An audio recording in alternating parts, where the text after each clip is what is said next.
নমস্কার বন্ধুরা, রাইট পাথের তরফ থেকে আজকের সমস্ত গুরুত্বপূর্ণ কারেন্ট অ্যাফেয়ার্স নিয়ে আমি হাজির হয়েছি, যেগুলি রেলওয়ে, এসএসসি, ব্যাংকিং এবং অন্যান্য বিভিন্ন রাজ্যের পরীক্ষার জন্য গুরুত্বপূর্ণ। ভিডিওটিকে শেষ পর্যন্ত দেখুন, চ্যানেলটিকে সাবস্ক্রাইব করুন ও বেল আইকন প্রেস করে দিন, যাতে প্রতিদিনের কারেন্ট অ্যাফেয়ার্স আপনারা মিস না করেন। আজ আমরা আলোচনা করব 26শে নভেম্বরের গুরুত্বপূর্ণ কারেন্ট অ্যাফেয়ার্স।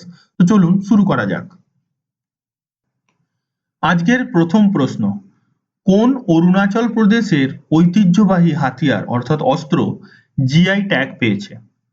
ডান দিকে যে অস্ত্রের ছবি আপনি দেখতে পাচ্ছেন, এটিকে বলে দাও। এটি একটি তলোয়ারের মতো দেখতে। অরুণাচল প্রদেশের ঐতিহ্যবাহী হাতিয়ার দাও অর্থাৎ তলোয়ার বা মাচেটো বলা হয়, যেটি জিওগ্রাফিক্যাল ইন্ডিকেশন ট্যাগ পেয়েছে। এটি একটি বহুমুখী হাতে তৈরি ছুরি, যা মোনপা, আদি নিসি ও ওয়ানচোস এবং বহু আদিবাসী উপজাতির সাংস্কৃতিক পরিচয়ের অংশ, এবং এটিকেই অরুণাচল প্রদেশ থেকে জিআই ট্যাগ দেওয়া হয়েছে। তো অরুণাচল প্রদেশের রাজধানী হলো ইটানগর।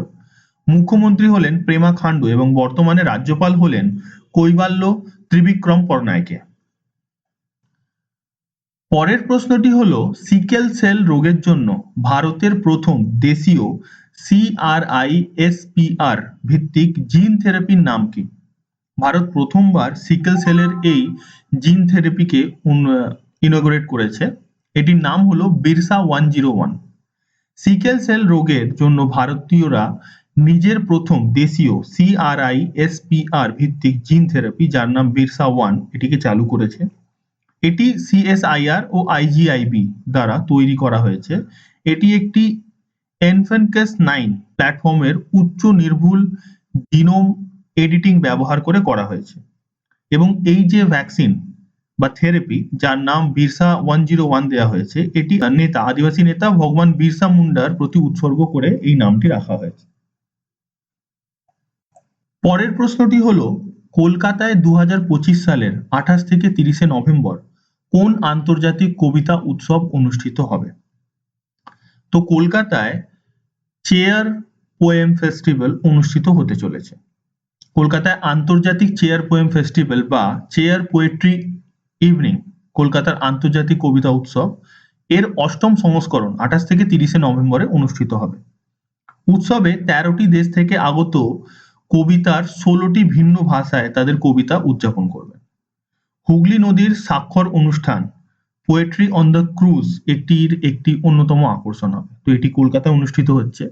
কলকাতা পশ্চিমবঙ্গের রাজধানী। পশ্চিমবঙ্গের বর্তমানের মুখ্যমন্ত্রীর নাম হলো মমতা বন্দ্যোপাধ্যায়, এবং বর্তমানে পশ্চিমবঙ্গের রাজ্যপাল হলেন সিবি আনন্দ বোস। পশ্চিমবঙ্গের যে রাজ্য পশু তার নাম হচ্ছে মেছো বিড়াল, এবং আমাদের পশ্চিমবঙ্গের রাজ্য উদ্ভিদ তার নাম হলো ছাতিম গাছ।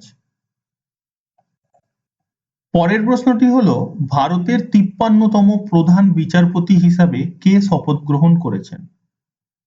ডান দিকে আপনি যা ছবি দেখতে পাচ্ছেন, এনার নাম হলো বিচারপতি সূর্যকান্ত, এবং ইনি ভারতের 53তম প্রধান বিচারপতি হিসাবে শপথ গ্রহণ করেছেন। বিচারপতি সূর্যকান্ত 24শে নভেম্বর 2025 তারিখে ভারতের সুপ্রিম কোর্টের 53তম প্রধান বিচারপতি হিসাবে শপথ গ্রহণ করেছেন। শপথ গ্রহণ অনুষ্ঠানে রাষ্ট্রপতি দ্রৌপদী মুর্মু এনাকে শপথ পাঠ করিয়েছেন, এবং এই শপথ গ্রহণ অনুষ্ঠানে বিচারপতি BR গাওয়াই, যিনি এনার আগে প্রধান বিচারপতি ছিলেন, উনিও উপস্থিত ছিলেন। বিচারপতি সূর্যকান্ত 2027 সালের 9 ফেব্রুয়ারি পর্যন্ত বিচারপতি পদে আসীন থাকবেন। পরের প্রশ্নটি হলো, ভারতের ন্যাশনাল কমিশন ফর উইমেন্স কোন নতুন 24x7 toll free short code helpline number চালু করেছে? তো ন্যাশনাল কাউন্সিল ফর উইমেন যে নতুন টোল ফ্রি 24x7 নাম্বারটি চালু করেছে, সেটি হলো 144190। এই হেল্পলাইনটি হিংসা, হয়রানি বা অন্যান্য ধরনের নির্যাতনের শিকার মহিলাদের জীবন রক্ষা, মনস্তাত্ত্বিক সাপোর্ট এবং প্রাসঙ্গিক কর্তৃপক্ষের সঙ্গে সমন্বয় সাধনের কাজ করবে। অর্থাৎ যে কোনো মহিলা যে কোনো পরিস্থিতিতে, সেটা যে কোনো অসুবিধা হতে পারে, সেটা ডোমেস্টিক ভায়োলেন্স হতে পারে বা রাস্তায় কোনো অসুবিধায় পড়তে পারে, 24 ঘন্টা 7টা দিন 144190 হেল্পলাইনে কল করলেই ওনারা সঙ্গে সঙ্গে অ্যাসিস্ট্যান্ট পেয়ে যাবেন। তো এটি ন্যাশনাল কমিশন ফর উইমেন করেছেন। বর্তমানে ন্যাশনাল কমিশন ফর উইমেনের অধ্যক্ষ হলেন বিজয়া কিশোর রাহাটকর। পরের প্রশ্নটি হলো, কোন প্রখ্যাত বলিউড অভিনেতা 89 বছর বয়সে মৃত্যুবরণ করেছেন? আপনারা সবাই ডান দিকে যার ছবি দেখতে পাচ্ছেন তাকে সবাই আপনারা খুব ভালোভাবে চেনেন। এর নাম হলো ধর্মেন্দ্র। প্রখ্যাত বলিউড অভিনেতা ধর্মেন্দ্র 24 নভেম্বর 2025 তারিখে মুম্বাইতে তার বাসভবনে 89 বছর বয়সে পরলোক গমন করেছেন। তার শেষকৃত্য 25 নভেম্বর 2025 মুম্বাইয়ের পওয়ান হংস শ্মশানে সম্পন্ন করা হয়েছে। তার পেশিবহুল শরীর এবং আকর্ষণ ভূমিকার জন্য তাকে সবাই হি ম্যান অথবা গরম ধরম নামে চিনতেন। 1960 সালে ইনি প্রথম যে ছবিতে কাজ করেন তার নাম ছিল দিল ভি তেরা হাম ভি তেরে। ইনি ধর্মেন্দ্র পরলোক গমন করেছেন। পরের প্রশ্নটি হলো, কোন দেশকে সম্প্রতি বিশ্ব স্বাস্থ্য সংস্থা ওয়ার্ল্ড হেলথ অর্গানাইজেশন পোলিও মুক্ত দেশের তালিকায় অন্তর্ভুক্ত করেছে? তো ওয়ার্ল্ড হেলথ অর্গানাইজেশন ইন্দোনেশিয়াকে নতুন পোলিও মুক্ত দেশ হিসাবে ঘোষণা করেছে। বিশ্ব স্বাস্থ্য সংস্থা 19 নভেম্বর তারিখে ইন্দোনেশিয়ার পোলিও ভাইরাস টাইপ 2 প্রাদুর্ভাবের সম্প্রতি সমাপ্তি ঘোষণা করেছে এবং দেশটিকে পোলিও মুক্ত দেশের তালিকায় অন্তর্ভুক্ত করেছে। তো এটি ইন্দোনেশিয়া হয়েছে। ইন্দোনেশিয়ার রাজধানী হলো নুসান্তারা। এর আগে ইন্দোনেশিয়ার রাজধানী ছিল জাকার্তা, কিন্তু জাকার্তা আস্তে আস্তে জলের নিচে তলিয়ে যাচ্ছে, অর্থাৎ জলের লেভেল আস্তে আস্তে বাড়ছে, সেই জন্য ইন্দোনেশিয়ার নতুন রাজধানী হচ্ছে নুসান্তারা।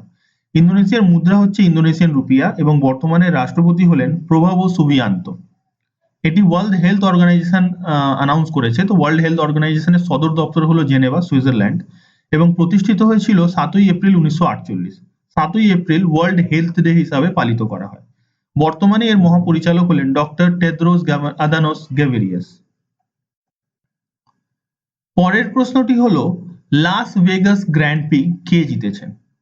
তো ডান দিকে ট্রফি হাতে আপনি যাকে দেখতে পাচ্ছেন এনার নাম হলো ম্যাক্স ভার্স্টাপ্পেন এবং ইনি লাস ভেগাস গ্র্যান্ড প্রি 2025 জিতে নিয়েছেন।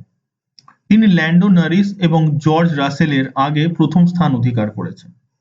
ম্যাক্স ভার্স্টাপ্পেন হলেন রেডবুল রেসিং এর একজন ফর্মুলা 1 ড্রাইভার এবং ইনি লাস ভেগাস গ্র্যান্ড প্রি জিতে নিয়েছেন। আমি আপনাদের বারবার বলেছি যে কারেন্ট অ্যাফেয়ার্স জিকের মতো বিষয় নয় যাকে আপনি মুখস্থ করে স্টোর করে রেখে দেবেন। এটি প্রতিনিয়ত পরিবর্তিত হতে থাকে, অর্থাৎ আপনি আজকে যেটা পড়ছেন সেটা 6 মাস পরে রেলেভেন্ট নাও হতে পারে। তাই কারেন্ট অ্যাফেয়ার্সকে মুখস্থ করার সবথেকে সহজ উপায় হলো আপনি রোজ সকালবেলা উঠে রাইট পাথের কারেন্ট অ্যাফেয়ার্সের ভিডিওটি দেখে নিন, অথবা এবং এই ভিডিওর পিডিএফ রাত্রে শোয়ার আগে ভিডিও ডেসক্রিপশন বক্স থেকে অথবা টেলিগ্রাম চ্যানেল থেকে ডাউনলোড করে সেটিকে রিডিং পড়ে শুয়ে পড়ুন। আমি আপনাকে কথা দিচ্ছি, যদি আপনি এই অভ্যাসটি তৈরি করতে পারেন আপনার পরীক্ষায় আসা একটিও কারেন্ট অ্যাফেয়ার্স ভুল হবে না। পরের প্রশ্নটি হলো, 2025 সালের মহিলা কবাডি বিশ্বকাপ কোন দেশ শিরোপা জিতেছে? তো 2025 সালের মহিলা কবাডি বিশ্বকাপ জিতে নিয়েছে ভারত। 2025 সালের মহিলা কবাডি বিশ্বকাপ চাইনিজ তাইপেকে অর্থাৎ তাইওয়ানকে হারিয়ে ভারত জিতে নিয়েছে। এই টুর্নামেন্ট ঢাকার শহীদ সোহরাওয়ার্দী ইনডোর স্টেডিয়ামে অনুষ্ঠিত হয়েছিল। এটি ভারতের টানা দ্বিতীয়বারের মতো মহিলা কবাডি বিশ্বকাপ জয় করে একটি রেকর্ড গড়ার কাহিনী। তো বিশ্ব মহিলা কবাডি বিশ্বকাপ জিতে নিয়েছে ভারত। পরের প্রশ্নটি হলো, ভারতের প্রধানমন্ত্রী নরেন্দ্র মোদী কোথায় স্যাফরন এয়ারক্রাফট ইঞ্জিন সার্ভিসের ইন্ডিয়ানের প্রথম এমআরও সুবিধা উদ্বোধন করেছেন? তো স্যাফরনের প্রথম এয়ারক্রাফট ইঞ্জিন সার্ভিসের সুবিধাযুক্ত যে এমআরও খোলা হচ্ছে সেটি খোলা হচ্ছে হায়দ্রাবাদে। প্রধানমন্ত্রী নরেন্দ্র মোদী 26 নভেম্বর এই ভার্চুয়াল ওপেনিং করবেন হায়দ্রাবাদ স্যাফরন এয়ারক্রাফট ইঞ্জিন সার্ভিসের ইন্ডিয়ার প্রথম রক্ষণাবেক্ষণ, মেরামত ও ওভারঅল সুবিধা উদ্বোধন কেন্দ্রের। স্যাফরন আপনারা জানেন এটি একটি ফ্রান্সের কোম্পানি এবং এটি আমাদের এয়ারক্রাফট ইঞ্জিন সরবরাহ করবে রাফেলের জন্য এবং অন্যান্য বিভিন্ন যুদ্ধ বিমানের জন্য। তো এটি ফ্রান্সের কোম্পানি। তো ফ্রান্সের রাজধানী হলো প্যারিস, ফ্রান্সের মুদ্রা হলো ইউরো এবং বর্তমানে ফ্রান্সের প্রেসিডেন্ট হলেন ইমানুয়েল ম্যাক্রন। পরের প্রশ্নটি হলো, বিমস্টেক বিশেষজ্ঞ গোষ্ঠীর চতুর্থ বৈঠক কোথায় অনুষ্ঠিত হয়েছে? তো বিমস্টেক বিশেষজ্ঞ গোষ্ঠীর যে চতুর্থ বৈঠক সেটি অনুষ্ঠিত হয়েছে নিউ দিল্লিতে। বিমস্টেক বিশিষ্ট গোষ্ঠীর সমুদ্র নিরাপত্তা বিষয়ক চতুর্থ বৈঠক 24 থেকে 25 নভেম্বর 2025 নিউ দিল্লিতে অনুষ্ঠিত হয়েছে। আলোচনার মূল বিষয় ছিল সমুদ্র নিরাপত্তায় সহযোগিতা, মানবিক সহায়তা, দুর্যোগ ত্রাণ, সমুদ্র ঝুঁকি মোকাবিলা এবং তথ্য বিনিময় এবং সমবায় ব্যবস্থার উন্নতি করা। এটি বিমস্টেক করেছে। বিমস্টেকের ফুল ফর্ম হলো বে of Bengal initiative for multi sectoral technical and economical corporation. বে অফ বেঙ্গলের চারপাশে যে দেশগুলি আছে তারা মিলে এই অর্গানাইজেশনটিকে তৈরি করেছে।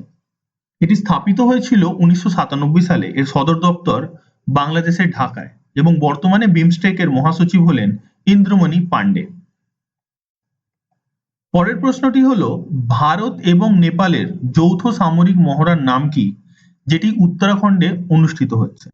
তো ভারত এবং নেপাল মিলে সূর্যকিরণ 2025 অনুষ্ঠিত করছে। ভারত ও নেপালের যৌথ সামরিক মহড়া অভ্যাস সূর্যকিরণ 2025 এটি 19তম সংস্করণ, যেটি 25 নভেম্বর থেকে 8 ডিসেম্বর পর্যন্ত উত্তরাখণ্ডের পিথৌরাগড়ে অনুষ্ঠিত হবে। ভারতীয় দলের নেতৃত্বে দিচ্ছেন আসাম রেজিমেন্ট এবং নেপালের দলের প্রতিনিধিত্ব করছে দেবী দত্ত রেজিমেন্টের সৈন্যরা। এটি নেপালের সাথে আমাদের একটি যৌথ সামরিক মহড়া। তো নেপালের রাজধানী হলো কাঠমান্ডু। নেপালের মুদ্রা হলো নেপালি রুপিয়া। বর্তমানে নেপালের রাষ্ট্রপতি হলেন রামচন্দ্র পন্ডেল এবং প্রধানমন্ত্রী হলেন সুশীলা কার্কি।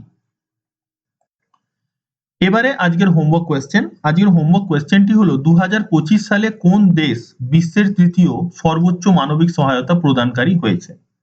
এর 4টে উত্তর দেওয়া রইল, তার মধ্যে থেকে সঠিক উত্তরটি বেছে আপনারা কমেন্ট বক্সে লিখে জানাবেন এবং এই কোয়েশ্চেন সম্পর্কে আরো যে তথ্য আপনারা জানেন সেগুলো আপনি কমেন্ট বক্সে লিখে জানাবেন।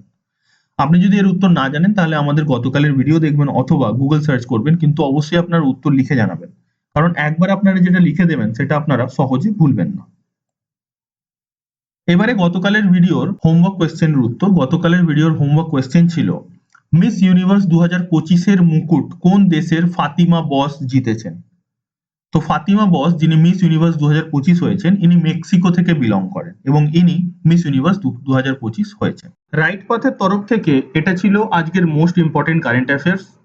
ভিডিওটি আপনাদের পছন্দ হলে এবং কন্টেন্ট ভালো লাগলে অবশ্যই ভিডিওটিকে লাইক করবেন এবং চ্যানেলটিকে সাবস্ক্রাইব করবেন, সাথে বেল আইকনটিও প্রেস করবেন, যাতে আমরা এই ধরনের আরো কন্টেন্ট আপনাদের জন্য আনতে পারি।